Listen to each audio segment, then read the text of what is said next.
Hi hello నేనైతే మీ nature Harika అనమాట. So today అయితే మేమైతే టెంపుల్కి వెళ్తున్నాము. ఎందుకు అంటే ఫెస్టివల్ ఉంది. ఇంకా ఫైనల్లీ టెంపుల్కి అయితే వచ్చేసాము. ఇక్కడ చూడండి జనాలు ఎంతమంది ఉన్నారు. ఈ కార్తీక మాసంలో మాకైతే నోముల పండగ అనేది ప్రతి సోమవారం చేసుకోవచ్చు. అంటే 5 వారాలు ఉంటాయి. ఎవరికి వీలైన రోజు వాళ్ళు చేసుకుంటారు. మేమైతే ఈరోజు నోమేస్తున్నాం అనమాట. ఈ నోముల పండగకి నోము దారాలు అనేది చాలా మెయిన్ అనమాట. పూజ అయిపోయిన తర్వాత నోము దారాలు అనేది మన చేతికి కట్టుకోవాలి. ఇంకా పంతులు చెప్పే కథ వినేసిన తర్వాత నోము దారాలు అనేది మన చేతికి కట్టుకోవాలి. నోము దారం చేతికి కట్టుకునేసాక ఇంక ఇక్కడ అమ్మవారిని అలంకరించాలి.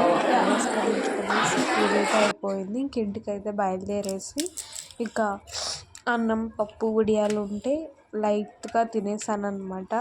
ఎందుకు అంటే ఉపవాసంతో వెళ్ళాం కదా, చాలా తినకూడదు. ఎందుకంటే మళ్ళీ స్టమక్ పెయిన్ వస్తుంది. సో లైట్గా తినేసాను.